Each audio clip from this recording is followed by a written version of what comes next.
ход подготовки к празднованию 75-летия Победы в Великой Отечественной войне, пожалуй, самая важная тема на повестке Дня партийцев. В частности, говорили о необходимости утвердить состав регионального организационного комитета «Наша Победа». Как было решено на сегодняшнем заседании, возглавлять его будет секретарь Ингушского отделения партии Михаил Элезов. До 9 мая, так и после 9 мая мероприятия, которые будут посвящены юбилейному году Победы в Великой Отечественной войны.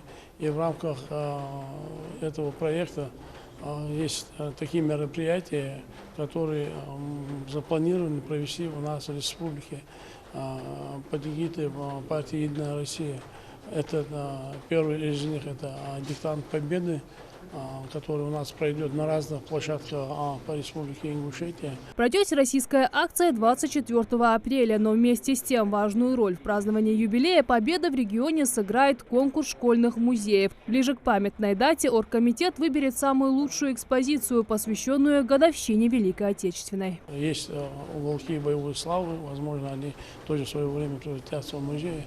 Также, будет определено чешская помощь ветеранам Великой Отечественной войны, домам ветеранам и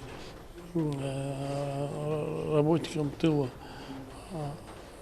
Следующий проект – это проект «Международный субботник», который тоже это федеральный проект, который принимает наше региональное отделение участия, который тоже пройдет по республике.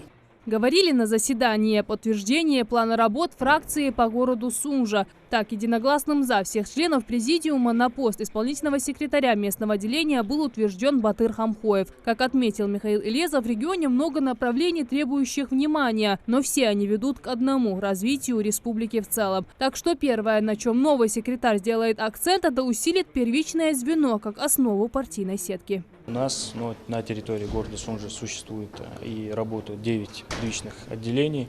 Там есть опять-таки свой секретарь, совет первичного отделения и, конечно же, взаимодействие с ними является для нас основной такой задачей для того, чтобы усилить роль партии на местах и через первичное отделение получать информацию о чаяниях, надеждах, о видении и решении тех или иных проблем и задач, которые население ставит и перед законодательной властью города в лице городского совета, перед администрацией города и, конечно же, взаимодействие с нашими жителями. Пополнились ряды регионального отделения партии «Единая Россия» активом города Магаз. Михаил Элезов вручил партбилеты 10 новым членам.